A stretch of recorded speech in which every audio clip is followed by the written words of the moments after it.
дар бозии даври шашуми лигаи якуми тоҷикистон дастаи ҳосилот бо душанбе рақобат кард. дастаи ҳосилот аввалин бор дар мавсим имтиёз аз даст дод, чунки в охирин ду тим бо ҳисоби мусови 3-3 ҷамъбаст гардид. муқим лутфиллоев дар дақиқаи 19 дарвозаи ҳосилотро рахна намуд. 2 дақиқа баъд саидхони амрохон ҳисобро баробар намуд ва 6 дақиқа пас аз мусовӣ шудан далерчолов фархориёро ба пеш баровард. вале то поёни нимои аввал дастаи шаҳри душанбе тавонид ҳисобро баробар кунад. акбар шарипов муаллифи голи дуюми душанбе шуд. дар оғози нимаи дуюм футболбозони тими душанбе бо рӯҳаи хуб ворди майдон шуда дар дақиқаҳои аввал ба задани гол даст ёфтанд.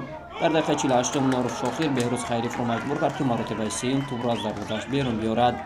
5 дақиқа мондан то ба хотимаи бозӣ далерчолов муаллифи дубл шуду ҳосилотро аз бох наҷот дод. дастаи ҳосилот то ин давр ягон маротиба имтиёзе аз даст надода буд. новобаста аз мусовӣ бо душанбе ҳосилот бо 16 имтиёз садарнишини ҷадвал боқӣ мемонад.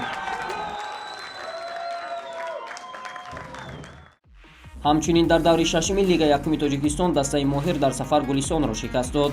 барқчии ҳисор аз футбол шикаст хӯрд. дастаи кӯктош бошад бо 2 голи задаи узоқов динаморо мағлуб намуд.